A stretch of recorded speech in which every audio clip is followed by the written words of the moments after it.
es la lección de hoy para la escuela primaria. Vamos a estudiar acerca de arco iris y el pacto de Dios. Primero vamos a buscar en la Biblia Génesis 8:18. Génesis 8:18 a 19. Yo leo: Entonces salió Noé y sus hijos, su mujer y las mujeres de sus hijos con él, todos los animales y todo reptil y toda ave, todo lo que se mueve sobre la tierra, según sus especies, salieron del arca. El versículo 20. Y edificó Noé un altar a Jehová, y tomó de todo animal limpio y de toda ave limpia, y ofreció holocausto en el altar. Noé y su familia salieron del arca, ¿no? Y después lo primero que hicieron fue edificar un altar y ofrecer un holocausto. Ofrecieron holocausto en el altar. Si vemos en el Éxodo capítulo 20, Dios mandó que si le hicieran altar de piedras, no las ladren de cantería. Esto tendría significado, ¿no? Lo mismo Noé también, cuando salió del arca después de sobrevivir por la gracia de Dios, lo que hizo primero fue ofrecer holocausto ante Dios. También en Génesis capítulo 9, versículo 13, Mi arco he puesto en las nubes, el cual será por señal de pacto entre mí y la tierra. Y sucederá que cuando haga venir nubes sobre la tierra, se dejará ver entonces mi arco en las nubes. Y me acordaré del pacto mío que hay entre mí y vosotros y todo ser viviente de toda carne, y no habrá más diluvio de aguas para destruir toda carne. Después de edificar el altar, Dios estableció un pacto entre él y la tierra, poniendo un arco. Dios mostró con su pacto que no juzgará la tierra con diluvio. Entonces la palabra que hoy vamos a aprender es sobre el arco iris y el pacto de Dios, pero lo primero que tenemos que saber, después del diluvio, Dios salvó a Noé y a su familia. Lo que hizo primeramente Noé, quien recibió la gracia, fue edificar un altar y ofrecer holocausto. Aquí hay una lección.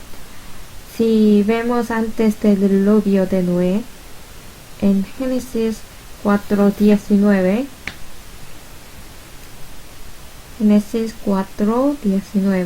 y Lamec tomó para sí 2 mujeres, el nombre de la una fue Ada, y el nombre de la otra Sila. Versículo 23, y dijo Lamec a sus mujeres, Ada y Sila, oíd mi voz. Mujeres de Lamec, escuchan mi dicho, que un varón mataré por mi herida, y un joven por mi golpe. Aparece el nombre de Lamec, y desde esa época los hombres empezaron a tomar 2 esposas y a cometer pecados. Y dice que él mató a un varón por su herida y mató a un joven por su golpe. Eran muchos los pecados en la tierra.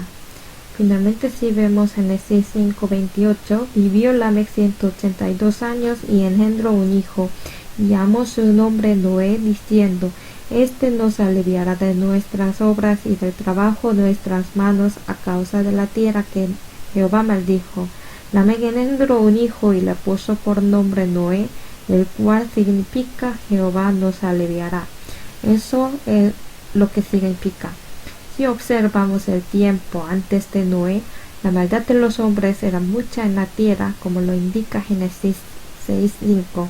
Entonces era una situación que Dios tuvo que juzgar. Pero a pesar de que Dios tuvo que juzgar la tierra, detrás de esto hubo gran gracia de Dios, puedo decirlo. Asimismo, en la Torre de Babel también, los hombres fueron creados para la gloria de Dios, pero ellos quisieron vivir para sí mismos. Construyeron un altar, una torre, para que no mueran más por las inundaciones. Cuando Dios juzgó a los hombres que estaban contra él, podría haberles disparado labios para matarlos inmediatamente. Sin embargo, no los mató de inmediato, sino que los esparció confundiendo el idioma sobre toda la faz de la tierra. ¿Cuál era el propósito de Dios para los hombres? Fructificad y multiplicaos, llenad la tierra. Pero aquellos hombres contradijeron el mandato de Dios. Cuando hicieron así, la obra que Dios hizo se llama juicio, pero en realidad después del juicio que confundió el idioma en la torre de Babel, en el fondo hubo gran gracia de Dios. Si conocemos el amor de Dios, quizás, por ejemplo, cuando un padre amonesta y castiga a su hijo, no le golpea para que muera su hijo. Hay una gracia más grande detrás de ese castigo. De mismo modo, después de que Dios confundió el idioma en la torre de Babel, hubo mayor gracia para cumplir al pie de la letra de la palabra que dice fructificad y multiplicaos, llenad la tierra, dispersó a los humanos. Asimismo, Dios los juzgó, pero en el fondo mostró su gran gracia, por lo cual existe una relación estrecha entre el altar y el arco. También es entre la muerte y la resurrección de Cristo. Es el mismo significado. El altar habla del sacrificio y el arco iris habla del pacto y la garantía. Por lo tanto, podemos reflexionar el significado de que Jesús murió por nuestro pecado y resucitó por nuestra justicia. Se preparó un altar para Dios. Lo primero que hizo Noé cuando salió del arca fue establecer un altar para ofrecer holocausto para que Dios more.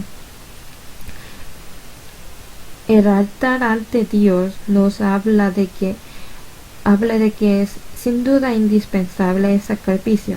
¿Por qué se necesita el sacrificio y cuál es la característica del holocausto del sacrificio? ¿Y cómo aparece el resultado del sacrificio? Podemos decir el altar es lo que representa la necesidad característica y el resultado del sacrificio.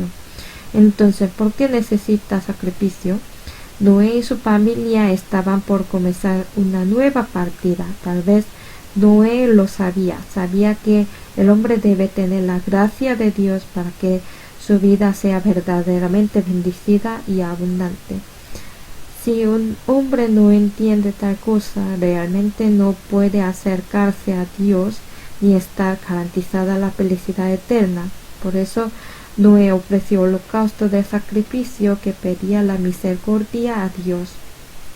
Pienso que Noé pudo comenzar con confianza en Dios en todas las cosas a través de estos hechos. De mismo modo que el Cristo cumplió la paz de todo el mundo con su propia sangre. Debido a esto fuimos reconciliados con Dios. Entonces fue Jesús quien hizo la obra de la reconciliación. Lo que entregado como holocausto para la reconciliación entre Dios y los pecadores fue Jesús, ¿no? Considero Noé hizo la misma. Así que se necesitaba un holocausto para reconciliación. El holocausto, como la palabra Génesis 8:20, edificó Noé un altar a Jehová y tomó todo animal limpio y de toda ave limpia y ofreció holocausto en el altar. Aquí dice todo animal limpio, ¿no? Es decir, la característica del sacrificio era limpio e impecable, un animal limpio. Entonces, significa la pureza, también significa un holocausto perfecto. Cristo fue así. Está escrito, él era como un cordero sin mancha y sin condenación. Como Cristo fue ofrecido como un sacrificio tan perfecto, ahora estamos en reconciliación con Dios. Como el resultado del sacrificio, Dios nos dio varios significados en Cristo.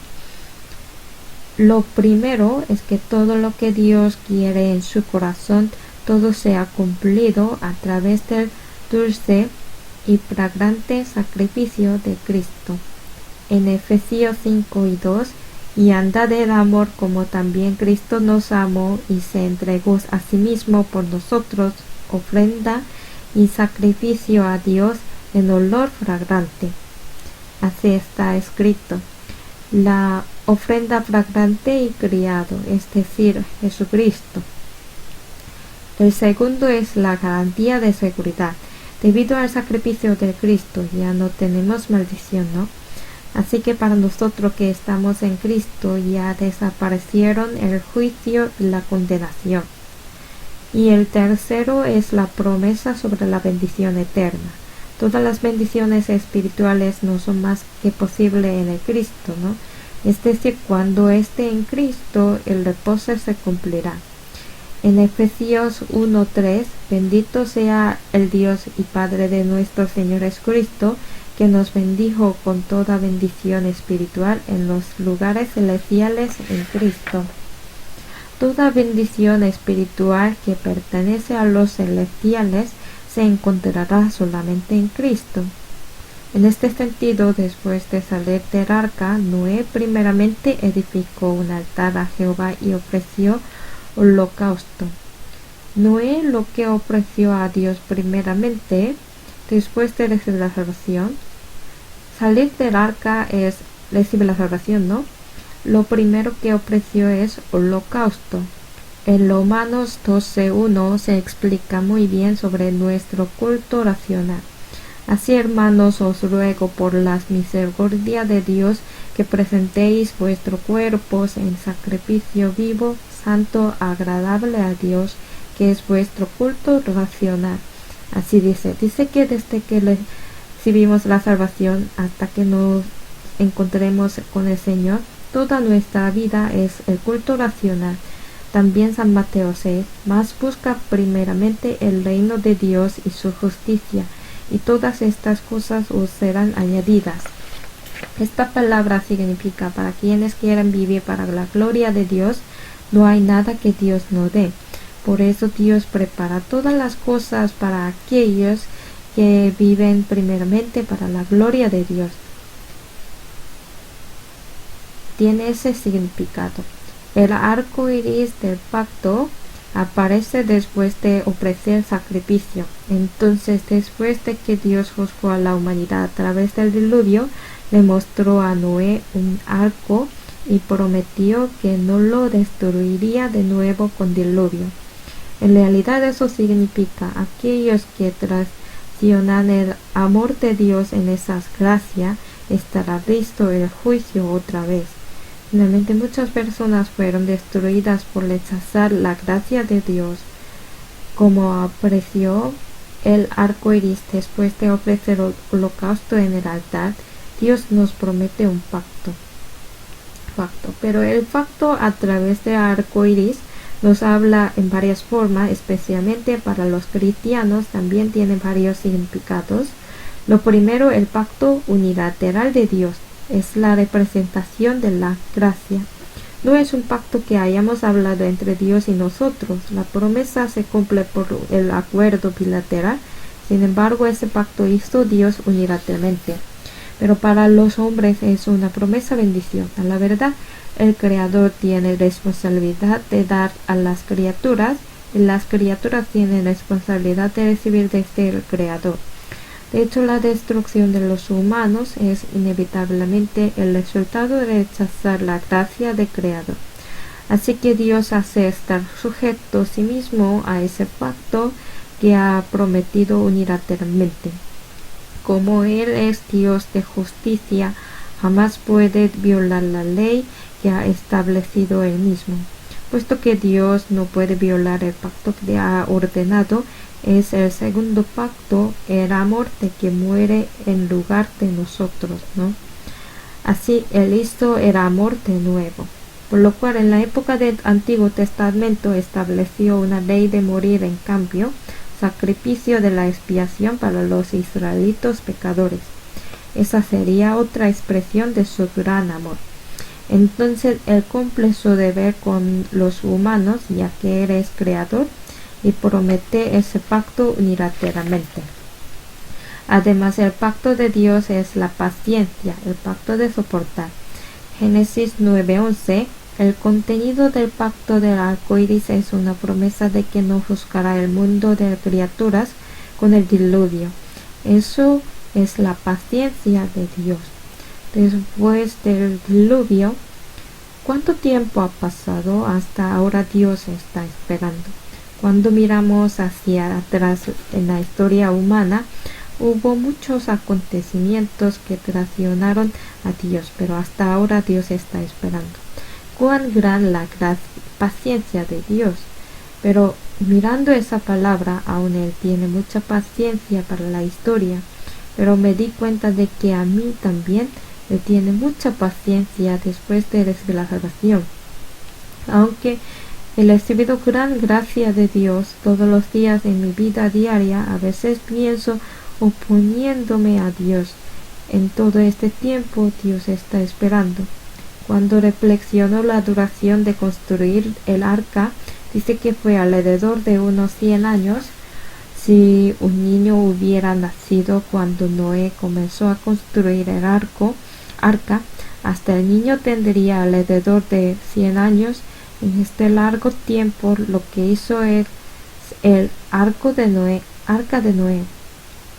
Pues desde el punto de vista de este niño, construir el arca todos los años es aburrido, pero es la paciencia de Dios. Dios nos da un pacto, pero es el pacto de soportar, un pacto de perseverar. Por lo cual después de recibir la salvación, nosotros viviendo como un hijo pródigo, muchas veces en nuestro corazón damos a Dios la espalda. Cada vez Dios sigue esperando más y más. Así que Él está esperando con su gran paciencia hasta que nosotros regresemos arrepintiéndonos para que no nos destruya. Es decir, el pacto de la paciencia. El otro es un pacto eterno.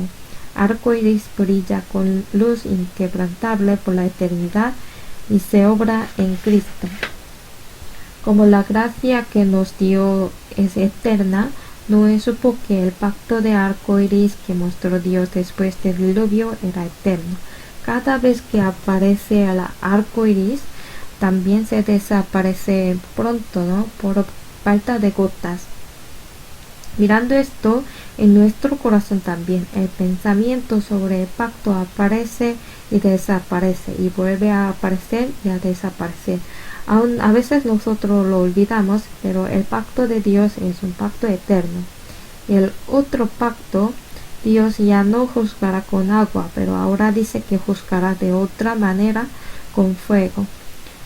Segundo Pedro capítulo 3, 6, 7, por lo cual el mundo de entonces pereció anegado en agua, pero los cielos y la tierra que existen ahora estén reservados por la misma palabra, guardados para el fuego en el día del juicio y de la perdición de los hombres impíos. Mas en el diluvio de Noé, los peces que vivían en el agua no fueron destruidos. Sin embargo, ahora todas las cosas del mundo recibirán el juicio de Dios. Si miramos el arco iris, dice que no volverá a juzgar con agua, pero ahora ha prometido juzgar con fuego, la destrucción por completo. En Sofonías 1:2, destruiré por completo todas las cosas sobre la faz de la tierra, dice Jehová. Destruiré los hombres, las bestias, destruiré las aves del cielo, los peces del mar, cortaré a los impíos y laeré a los hombres de sobre la faz de la tierra, dice Jehová. También en Sofonías 1:18, ni su plata ni su oro podrá librarlos en el día de la ira de Jehová, pues toda la tierra será consumida con el fuego de su celo, porque ciertamente destrucción apresurada hará de todos los habitantes de la tierra. Dios ya habló antemano, Dios es quien no puede mentir, pero si leemos estas palabras, de hecho nos da miedo.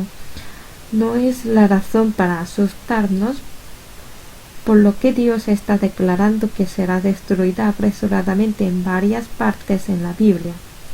Eso como una señal de tránsito para seguridad. La señal se pone para indicar que no se vaya por un lugar porque peligroso Además, si predice que no se vaya a la playa, ya que mañana lloverá muy fuertemente con rayos, no es para asustarse, sino para decir que no se vaya a la playa, porque es realmente peligroso. Asimismo, la palabra de Dios, sin embargo, si considera la palabra de Dios como una broma, como una burla, el resultado será la destrucción eterna. Dios advierte de antemano y espera con mucha paciencia, pero Dios es quien que guarda lo que ha dicho sin falta. Razón que nos predijo antemano que había preparado el camino para huir y está diciendo para que nosotros huyamos el juicio. Ezequiel 18:23. ¿Quiero yo la muerte del impío? Dice Jehová el Señor. ¿No vivirá si se apartare de sus caminos? Así está escrito. Capítulo 18, versículo 32. Porque no quiero la muerte del que muere, dice Jehová el Señor. Convertíos pues viviréis. Asimismo ofreció varias gracias y expresó su amor. Sin embargo, si alguien ignora el amor de Dios hasta el fin y no responde a la invitación de Dios, habrá el juicio terrible de Dios. Por eso ahora no hay ni una persona que muere por su propio pecado. No más serán destruidos por no recibir la gracia de Dios. En Romanos 2:4, o menosprecias las riquezas de su benignidad, paciencia y longanimidad, ignorando que su benignidad te guía al arrepentimiento. Pero por tu dureza y por tu corazón no arrepentido, atesoras para ti mismo ira para el día de la ira y de la revelación del justo juicio de Dios. Así dice. Por supuesto, porque no lo saben, serán destruidos. Pero en sus corazones Dios le dio a cada persona un corazón que ama la eternidad, también le dio la conciencia. Si no suprime o bloquea su corazón para buscar a Dios, Dios le ayudará. También es cierto que los corazones de las personas son duros. Además, otra promesa de Dios, para nosotros que recibimos la salvación, Dios nos mostró de varias maneras que Dios es fiel y cumple su promesa. Sin falta, Dios no miente. Hebreos 6:17-18. Por lo cual, queriendo Dios mostrar más abundantemente a los herederos de la promesa a la inmutabilidad de su consejo, interpuso juramento, para que por dos cosas inmutables, en las cuales es imposible que Dios mienta, tengamos un fortísimo consuelo los que hemos acudido para asirnos de la esperanza puesta delante de nosotros. Y dice, también prometido no mentir. Isaías 54, versículo 9, 10. Porque esto me será como en los días de Noé, cuando juré con nunca más las aguas de Noé pasarían sobre la tierra. Así he jurado que no me enojaré contra ti, ni te reñiré. Porque los montes se moverán, y los collados temblarán, pero no se apartará de ti mi misericordia, y el pacto de mi paz se quebrantará, dijo Jehová, el que tiene misericordia de ti. Cuando leamos esta palabra, podemos imaginarlo como un papá que realiza una promesa con su hijo, enganchando sus dedos meñiques, ¿no? Dios no es quien jura solo por la palabra, sino muestra por su obra. Dios escribió en la Biblia las declaraciones con su honestidad y con su juramento. Otra promesa es que durante un largo tiempo Noé y su familia prepararon el arca. A pesar de que fueron criticados, despreciados y burlados, ellos fueron testigos de la palabra de Dios. Como ellos, es nuestra responsabilidad anunciar a ellos que habrá el juicio de Dios, por lo cual tenemos que hacer lo que hizo Jesús. En realidad, para este ministerio estamos viviendo sobre la tierra. Por lo tanto, como Noé lumió el pacto de arco iris construyendo un altar a Dios, nosotros después de recibir la salvación tenemos la responsabilidad de servir a Dios entregando nuestra vida y transmitir la justicia y el amor a mucha gente. Así que es cierto que tenemos que predicar la palabra a los vecinos cercanos. Segundo Timoteos 4, 1 y 2, te encarezco delante de Dios y del Señor Jesucristo, que juzgará a los vivos y a los muertos en su manifestación en su reino, que prediques la palabra, que incesa a tiempos y afuera de tiempo, redarguye, reprende, exhorta con toda paciencia y doctrina. Así está escrito. Así que Noé fue la vía de bendición para la gente que siguiendo con maldad en aquella época antes del diluvio de Noé, ¿no? Sin embargo, muchas personas ignoraron esa vía de bendición. En nuestra época en la que estamos viviendo, no donde yo estoy viviendo, en el trabajo, para la familia y para los vecinos, para aquellos que se apresuran a la destrucción. ¿Quién será la verdadera vía de bendición? Es un cristiano nacido en verdad. Vamos a buscar la Biblia, 2 Corintios 5, versículo 18. Y todo esto proviene de Dios, quien nos reconcilió consigo mismo por Cristo y nos dio el ministerio de la reconciliación, que Dios estaba en Cristo reconciliando consigo al mundo, no tomándoles en cuenta a los hombres sus pecados, y nos encargó a nosotros la palabra de la reconciliación. Así está escrito. Entonces, como Jesús cumplió la reconciliación entre Dios y los pecadores, nosotros también tenemos que reconciliar a Dios con muchas almas perdidas que aún no reciben la salvación. Por eso nosotros encargamos un papel tan importante. Cada vez que vemos el arco iris, más cada vez que pensamos en la muerte de Jesucristo y su resurrección, igual que Noé, vamos a ofrecer altar a Dios cada vez más, también le damos el resto de nuestra vida. Y debemos predicar la promesa que nos manda, la promesa eterna a muchas personas. Creo que es nuestro ministerio en esta época. Vamos a orar. Sinceramente doy gracias a Dios por su abundante amor y gracia, a través del altar que ofreció Noé después de ser salvo del diluvio y del pacto del arco iris que dio el Señor. Hoy recibimos las lecciones. Ayúdanos para que podamos ofrecer todas nuestras cosas a Dios, sabiendo la gracia que nos dio después de recibir la salvación, la vida eterna. Esperamos poder predicar ese pacto eterno prometido a aquellos que aún no lo saben. Nosotros que estamos viviendo el último tiempo, guíanos y ayúdanos para que podamos hacer lo mejor para predicar el Evangelio del Señor más y más. Confiamos todo en el Señor, ayúdanos. En el nombre de Jesucristo que nos ama. Amén.